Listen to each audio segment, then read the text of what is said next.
দীর্ঘ এক মাসেরও বেশি সময় পর অবশেষে নিজেদের ভিটেতে ফিরলেন রশিদপুর অঞ্চলের ৩ তৃণমূল সমর্থক পরিবার। বিজেপির স্থানীয় নেতা কর্মীদের অত্যাচারের ভয়ে গত 10ই জুন থেকে তারা ঘরছাড়া ছিলেন বলেই অভিযোগ।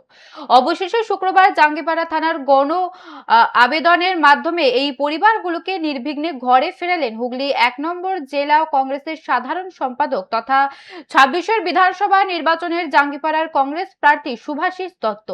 ভুক্তভোগী পরিবারগুলোর অভিযোগ, রাজনৈতিক মতাদর্শের কারণে বিজেপির স্থানীয় নেতৃত্ব তাদের ওপর ক্রমাগত চাপ সৃষ্টি করেছিল এবং শারীরিক ও মানসিকভাবে হেনস্থা করেছিল। প্রাণ বাঁচাতে পরিবারগুলো ঘরবাড়ি ছেড়ে অন্যত্র আশ্রয় নিতে বাধ্য হয়েছিল। দীর্ঘদিন ধরে নিজেদের ভিটে ছাড়া থাকায় তারা চরম দুশ্চিন্তার মধ্যেই ছিলেন। বিষয়টি সামনে আসার পর শুভাশিস দত্ত উদ্যোগী হন। তিনি এই ৩ পরিবারকে সঙ্গে নিয়ে জাঙ্গিপাড়া থানায় গিয়ে আইনি প্রক্রিয়ায় বিষয়টি জানান এবং গণ আবেদন জমা দেন। জাঙ্গিপাড়া থানার ওসি ও অন্যান্য পুলিশ আধিকারিকদের তৎপরতায় নিরাপত্তা নিশ্চিত করা হয়।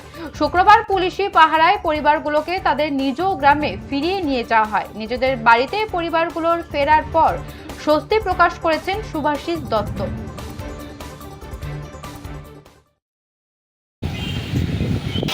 নমস্কার, আমি অ্যাডভোকেট শুভাশিস দত্ত বলছি। বিষয় হলো, আমার সঙ্গে যারা আছে এরা 10/6/2026 সাল তারিখ থেকে সিংটি গ্রামের স্থায়ী বাসিন্দা ছিল, কিন্তু ওই তারিখ থেকে এরা রাজনৈতিক ভাবে বিতাড়িত নিজেদের গ্রাম থেকে, নিজেদের বাড়ি থেকে। তো আমরা বিভিন্নভাবে বিভিন্ন জায়গায় পুলিশ প্রশাসনকে জানিয়েছি, আমরা এসপি সাহেবকে জানিয়েছি, হোম সেক্রেটারিকে জানিয়েছি এবং লোকাল ওসি জাঙ্গিপাড়াকে জানিয়েছি। তো এই জানানোর পর আমরা দেখতে পাচ্ছি পুলিশ প্রশাসন টনক যদি নড়ে এবং তাদেরকে নিয়ে আজকে ঘরে ঢোকার কথা। এবং আজ আপনার হচ্ছে 17/7/2026 আজকে আমরা 2:30-এর সময় সিংটি গ্রামে এদেরকে ঢোকাচ্ছি।